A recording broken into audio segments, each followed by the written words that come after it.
Hello guys, a very good morning to all of you. स्वागत है आप सभी का ऑनलाइन स्टडी एकेडमी में। आज डेट है 24 जून 2021 और आज के डेट के जितने भी इंपॉर्टेंट करंट अफेयर्स हैं वो देखेंगे हम इस वीडियो में। साथ ही जितने भी रिलेटेड इंपॉर्टेंट फैक्ट हैं और स्टैटिक जीके हैं ये सब भी हम कवर करते चलेंगे। तो आइए जल्दी से शुरू करते हैं।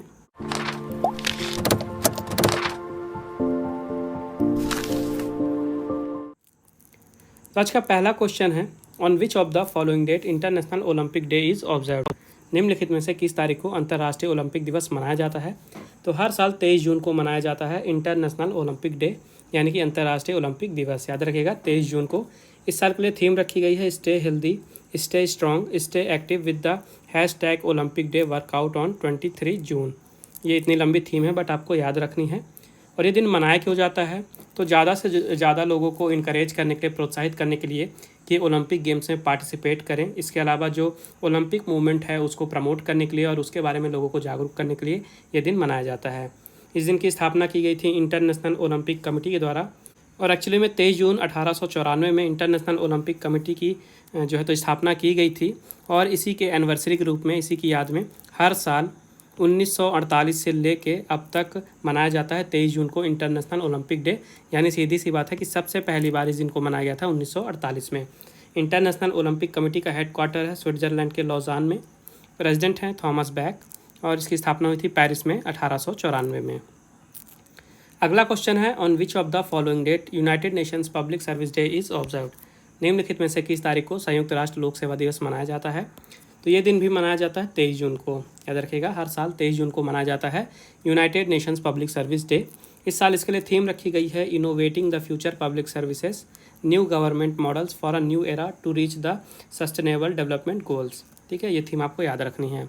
और ये दिन क्यों मनाया जाता है, तो जो लोक सेवा होती है यानी पब्लिक सर्विस होती है, इसके बारे में लोगों को जागरूक करने के लिए, इसको हाईलाइट करने के लिए और लोगों को बताने के लिए कि जो सेवाएं दी जाती हैं इनका डेवलपमेंट में और कम्युनिटी यानी कि समाज में कितना बड़ा योगदान है, इस दिन को मनाया जाता है। और इस दिन को शुरुआत किया गया था 2002 में।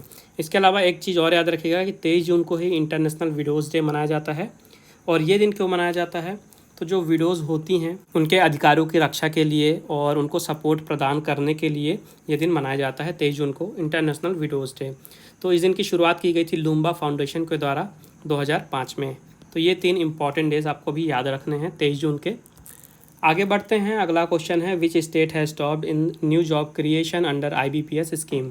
IBPS योजना के तहत नए रोजगार सृजन में किस राज्य ने शीर्ष स्थान हासिल किया है। तो IBPS योजना के तहत नए जॉब क्रिएशन में टॉप किया है आंध्र प्रदेश ने, यानी सबसे ज़्यादा रोजगार पैदा किए गए हैं आंध्र प्रदेश में।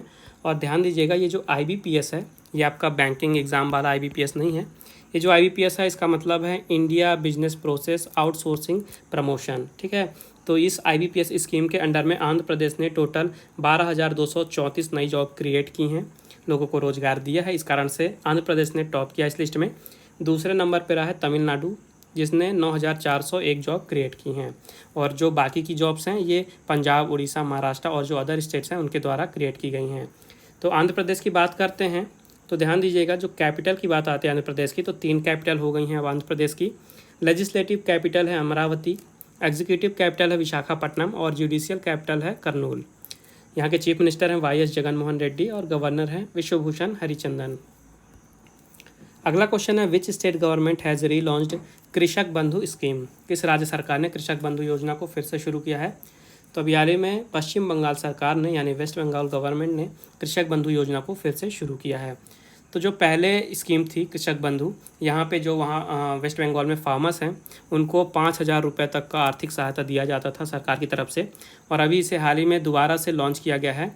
तो अब ऐसे किसान जिनके पास खेती करने के लिए 1 एकड़ या उससे ज़्यादा ज़मीन है तो उनको 5,000 की बजाय 10,000 रुपये वित्तीय सहायता दी जाएगी पश्चिम बंगाल सरकार की तरफ से। और इससे लगभग 68.3 लाख स्मॉल और मार्जिनल फार्मर्स हैं यानी छोटे किसान हैं, उनको फ़ायदा होगा। पश्चिम बंगाल की चीफ मिनिस्टर फिर से बन गई हैं ममता बनर्जी, गवर्नर हैं जगदीप धनखड़ और कैपिटल है कोलकाता। अगला क्वेश्चन है, which state has become the only state in India to have all 3 species of crocodile. कौन सा राज्य भारत का इकलौता राज्य बन गया है जहां मगरमच्छ की 3 प्रजातियां हैं। तो अभी हाल ही में उड़ीसा भारत का पहला राज्य बन गया है जहां पे जो क्रोकोडाइल है यानी मगरमच्छ है उसकी 3 प्रजातियां पाई गई हैं। याद रखिएगा उड़ीसा इकलौता स्टेट है भारत का जहाँ पे 3 प्रजातियाँ पाई गई हैं। तो एक प्रजाति है जिसे घड़ियाल कहा जाता है, ठीक है, फ्रेश वाटर घड़ियाल हैं। ये महानदी के सतकोसिया में पाए जाते हैं। दूसरी प्रजाति है जिसे हम मगर कहते हैं, तो ये भीतरकनिका नेशनल पार्क में पाई जाती है मगर की प्रजाति। और तीसरी प्रजाति है सॉल्ट वाटर क्रोकोडाइल्स, यानी जो खारे पानी में रहने वाले क्रोकोडाइल हैं उनकी। तो ये तीनों ही प्रजातियां उड़ीसा में देखी गई हैं रिसेंट में, और उड़ीसा जो है पहला भारतीय स्टेट बना है जहाँ पे तीनों क्रोकोडाइल की प्रजातियाँ प्रेजेंट हैं। उड़ीसा की कैपिटल है भुवनेश्वर, चीफ मिनिस्टर है नवीन पटनायक और गवर्नर हैं गणेशी लाल। अगला क्वेश्चन है, with which country India has signed MOU for cooperation in agriculture. Bharat ने किस देश के साथ कृषि में सहयोग के लिए समझौता ज्ञापन पर हस्ताक्षर किए हैं। तो अभी हाल ही में भारत और फिजी ने आपस में MOU साइन किया है एग्रीकल्चर और जो उससे एलाइड सेक्टर्स हैं उनमें कोऑपरेशन यानी सहयोग के लिए। तो इस MOU के साइन हो जाने के बाद दोनों ही देशों के बीच में जो कोऑपरेशन है, जो संबंध है, वो और भी ज़्यादा मजबूत होंगे। तो अलग अलग सेक्टर जैसे कि डेयरी इंडस्ट्री हो गया, crop diversification, rice industry, water resource management, food processing industry, coconut industry, animal husbandry, agricultural research, horticulture industry, तो इन सारे क्षेत्रों में भारत और फिजी सहयोग करके काम करेंगे। फिजी की कैपिटल है सुवा, प्रेसिडेंट हैं जियोजी कोनरोटे, प्राइम मिनिस्टर हैं फ्रैंक बैनीमरामा और करेंसी है फिजियन डॉलर। अगला क्वेश्चन है, with which bank SBI general insurance has signed bank assurance pact. SBI general insurance ने किस बैंक के साथ बैंक एश्योरेंस समझौता किया है। तो अभी हाल ही में SBI जनरल इंश्योरेंस ने IDFC फर्स्ट बैंक के साथ बैंक एश्योरेंस समझौता किया है। तो बैंक एश्योरेंस जो आप ये देख रहे हैं इसका मतलब क्या होता है, तो देखिए दो वर्ड से मिलकर बना है ये, एक तो हो गया बैंक, दूसरा हो गया इंश्योरेंस, ठीक है।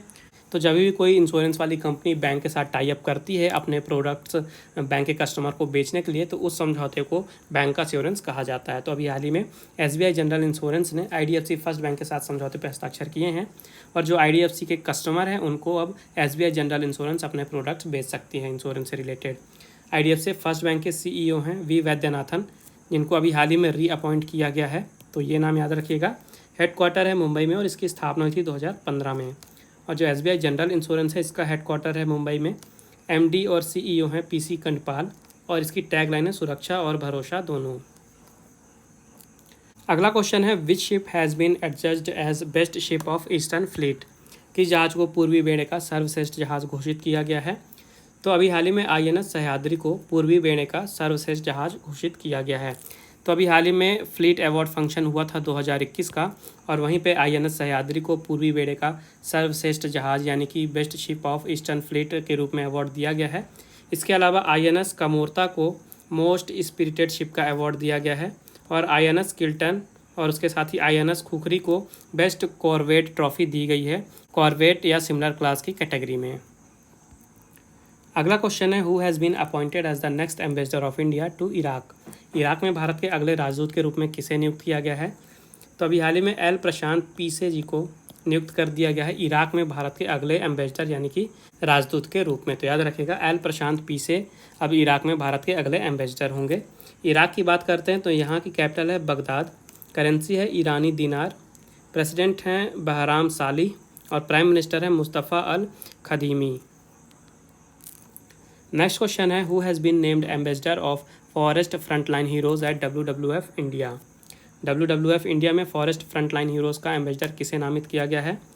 तो याद रखिएगा उपासना कामिनेनी, ये नाम याद रखिएगा उपासना कामिनेनी को WWF इंडिया में फॉरेस्ट फ्रंटलाइन हीरोज़ के लिए एम्बेसडर के रूप में नियुक्त किया गया है। उपासना कामिनेनी नाम आपको याद रखना है। WWF की बात करते हैं तो इसका पुराना नाम था वर्ल्ड वाइल्ड लाइफ फंड, और इसका नया नाम जो रखा गया है इसमें नेचर और जोड़ दिया गया है। तो नया नाम है WWF का world wild life fund for nature, ये पॉइंट आपको याद रखना है। इसके अलावा जो उपासना कामिनेनी हैं ये अपोलो हॉस्पिटल की डायरेक्टर हैं। WWF का हेडक्वार्टर है इंडिया का डिवीज़न का न्यू दिल्ली में, और इसकी स्थापना हुई थी 1969 में। नेक्स्ट क्वेश्चन है, who has become the first Arab women to win WTA title. WTA खिताब जीतने वाली पहली अरब महिला कौन बनी है। तो अभी हाल ही में ओन्स जैबियर ने अपना WTA टाइटल जीता है पहला, और ये पहली अरब महिला बन गई हैं जिन्होंने कोई WTA टाइटल जीता है। तो देखिए WTA सबसे पहले देख लीजिए क्या होता है। WTA का मतलब होता है वुमेंस टेनिस एसोसिएशन, जो कि गवर्निंग बॉडी है जो वुमेंस प्रोफेशनल टेनिस होती है उसके लिए, यानी टेनिस का जो महिला का कैटेगरी होता है उसके लिए गवर्निंग बॉडी है वुमेंस टेनिस एसोसिएशन। तो WTA टाइटल जीतने वाली पहली अरब वुमेन बनी है ओन्स जैब्यूर। ठीक है, ये हैं कहाँ की? तो ये हैं तुनीशिया की। और इन्होंने खिताब कौन सा जीता है? तो इन्होंने अभी हाल ही में बर्मिंघम में एक ग्रास कोर्ट इवेंट हुआ था जहाँ पे इन्होंने फाइनल में रशिया की डारिया कसातकीना को हराया है, और इसके साथ ही इन्होंने WTA टाइटल जीता है और ये पहली अरब महिला बन गई हैं। अगला क्वेश्चन है, who has authored the book titled the 7 since of being a mother. The 7 since of being a mother नामक पुस्तक की लेखिका कौन है? तो ताहिरा कश्यप नाम याद रखिएगा। ताहिरा कश्यप ने लिखी अपनी नई पुस्तक जिसका नाम है the 7 since of being a mother. तो आपको पुस्तक का नाम भी याद रखना है और ऑथर का नाम भी याद रखना है। और जो ताहिरा कश्यप हैं ये बॉलीवुड से संबंधित हैं, ये फिल्म मेकर भी हैं और राइटर भी हैं। इनका पूरा नाम है ताहिरा कश्यप खुराना और पुस्तक का नाम है the 7 since of being a mother. इसके अलावा पिछले साल इन्होंने अपनी एक और पुस्तक रिलीज़ की थी जिसका नाम था 12 commandments of being a women. तो अब समय आज के क्विज़ का। आज के क्विज़ का क्वेश्चन है, what is the latest estimation of ICRA about India's GDP growth in FY22। वित्तीय वर्ष 22 में भारत की GDP वृद्धि के बारे में ICRA का नवीनतम अनुमान क्या है? तो ये रहे आपके ऑप्शन। मेक श्योर आंसर जरूर दें कमेंट बॉक्स में। उसके अलावा अगर आपको कोई प्रॉब्लम है, कोई डाउट है या आपका कोई सजेशन है तो आप बिल्कुल मुझे कमेंट बॉक्स में बता सकते हैं। पिछले वीडियो में आपसे पूछा गया था, which country has become first to adopt bitcoin as legal tender. Bitcoin को लीगल टेंडर के रूप में अपनाने वाला पहला देश कौन सा बन गया है? तो याद रखिएगा, एल सल्वाडोर बना है पहला देश जिन्होंने बिटकॉइन को एक लीगल टेंडर के रूप में अपनाया है। तो ये थे आज के important current affairs. I hope आपको यूजफुल लगे होंगे। वीडियो पसंद आई तो वीडियो को लाइक ज़रूर करें, ज़्यादा से ज़्यादा शेयर करें दोस्तों के साथ और चैनल को सब्सक्राइब करना ना भूलें। बेल आइकन ज़रूर दबाइएगा ताकि नोटिफिकेशन आपको मिलती रहे। और रिवीजन के लिए PDF की लिंक आपको डिस्क्रिप्शन में मिल जाएगी, आप वहाँ से डाउनलोड कर सकते हैं। बाकी मिलते हैं अगले वीडियो में कुछ नए करंट अफेयर्स के साथ। तब तक के लिए take care and thank you guys.